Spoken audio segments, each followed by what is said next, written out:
Thank you, Madam Deputy Speaker. I must declare an interest. I'm a co-founder of Action on World Health. I have to say I find the tone of moral superiority in this chamber this afternoon almost unbearable.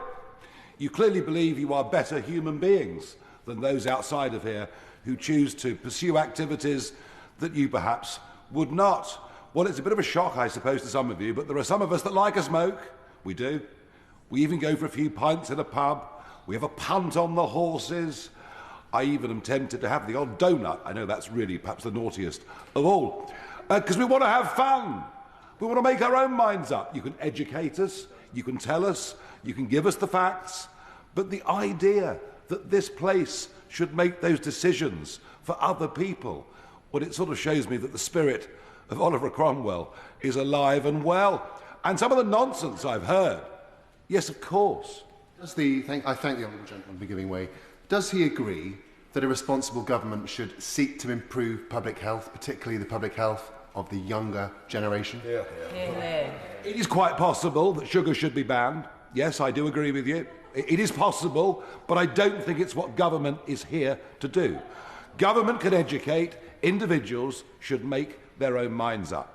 Now, some of the nonsense I've heard this afternoon has been quite extraordinary. A smoke-free generation. We even had the member for Harrow East suggesting we'd be smoke-free by 2030. Well, to begin, the idea that from 2009 nobody could buy tobacco products, but those born in 2010 could, is just another aspect to two-tier Britain. And you know, I've not heard a single member, not one, despite the fact we're discussing nicotine, tobacco and products, not one member so far has mentioned drugs. Oh no, let's forget about that, because that's illegal already and we can't do anything about it.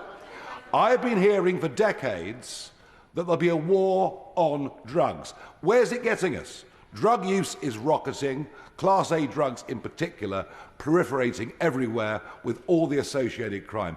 And here's the danger. Here is the danger. An ounce of tobacco is now more expensive in a shop, if purchased legally, believe it or not, than an ounce of silver. And so already we have a rocketing trade in illegal cigarettes and loose tobacco. If you carry on down this route with age bans, etc., you find yourselves in a position that Australia stupidly has put itself in by overtaxing tobacco, by making it very difficult to smoke.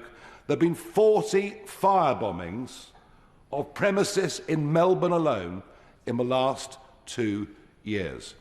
Do not drive tobacco into the hands of the criminals. Do not create a new black market. I totally agree with the Minister. This is not an activity we should encourage. We're not keen for our kids to do it. But please, treat us as grown-ups. Educate us. Let us make our choices. Don't let the criminals win. Dr. Becky Cooper.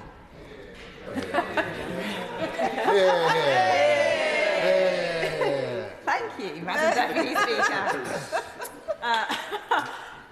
Thank you very much. So, first of all, I should say thank you to the Minister for presenting this afternoon, and thank you for allowing me to be on the committee, the Tobacco and Vapes Committee, the Bill Committee. It was an incredibly interesting Bill Committee. There were some different views. There was some robust conversation, and it's always good to listen to different views, I think. But overall, this bill had generally cross-party support, and as the benches opposite have pointed out, it is many of their members that have been campaigning for this bill for a long time. I am a public health consultant. I trained for, I'm trying to think, 10, 15 years to be a public health consultant, and the premise of public health is data and evidence.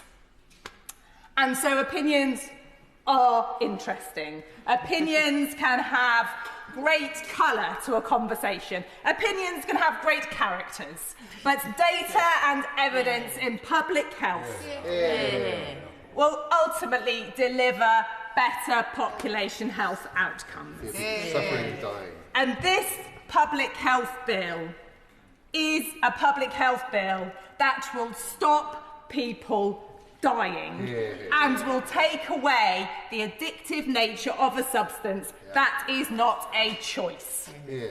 Public health has been subject to conversations around should we or shouldn't we impose things for many years. This conversation is not new. Seatbelts. I wonder how many of us in the House feel strongly these days about wearing seatbelts or not. It is perhaps a moot point these days, but you don't have to go too far back to find people who really objected to being told to wear seatbelts. Tobacco is undoubtedly still the leading cause of premature death and disability in the United Kingdom.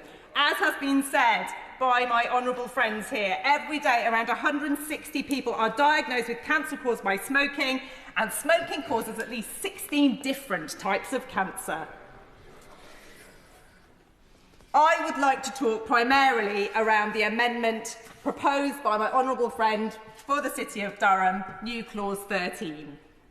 Because alongside the outstanding work that this bill will do in enabling a smoke-free generation, we do need to continue to tackle the health inequalities for existing smokers. Smoking is harmful, and differences in smoking prevalence across the population translate into major differences in death rates and illness. One of the roles of this place is that in coming together from all across the country, we represent different constituencies.